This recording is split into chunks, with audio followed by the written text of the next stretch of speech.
नमस्ते दोस्तों, अरावली पर्वतमाला के बारे में आज हम जो बात करने जा रहे हैं वो सिर्फ एक पहाड़ की कहानी नहीं है, बल्कि हमारे अस्तित्व से जुड़ी एक बहुत बड़ी चेतावनी है। क्या आप जानते हैं कि अरावली दुनिया की सबसे पुरानी पर्वत श्रृंखलाओं में से एक है? ये उस समय से खड़ी है जब हिमालय का जन्म भी नहीं हुआ था। लेकिन आज अफसोस की बात यह है कि जो पहाड़ करोड़ों सालों से सीना ताने खड़े थे, वे अब धीरे धीरे हमारी आंखों के सामने से गायब हो रहे हैं। हाल ही में सुप्रीम कोर्ट के एक आदेश ने अरावली के भविष्य पर बड़े सवाल खड़े कर दिए हैं। कोर्ट ने माइनिंग पर रोक तो लगाई, लेकिन अरावली की एक ऐसी परिभाषा दी है जिसे सुनकर एक्सपर्ट्स काफी परेशान हैं। कोर्ट का कहना है कि सिर्फ वही पहाड़ियां अरावली मानी जाएंगी जो जमीन से 100 मीटर या उससे ज्यादा ऊंची हों।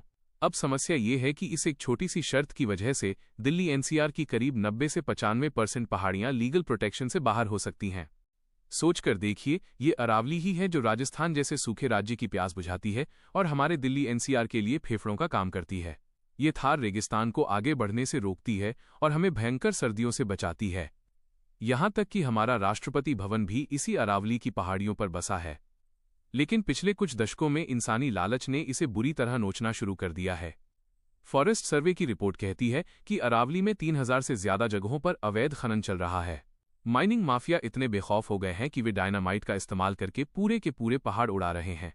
हालत यह है कि राजस्थान की 128 पहाड़ियों में से 31 तो पूरी तरह गायब हो चुकी हैं।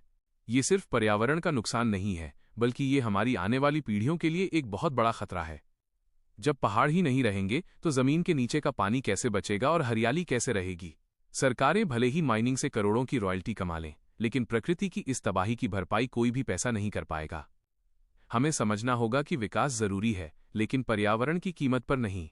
अरावली आज हमसे सुरक्षा की गुहार लगा रही है और इसे नजरअंदाज करना हम सब के लिए बहुत भारी पड़ सकता है।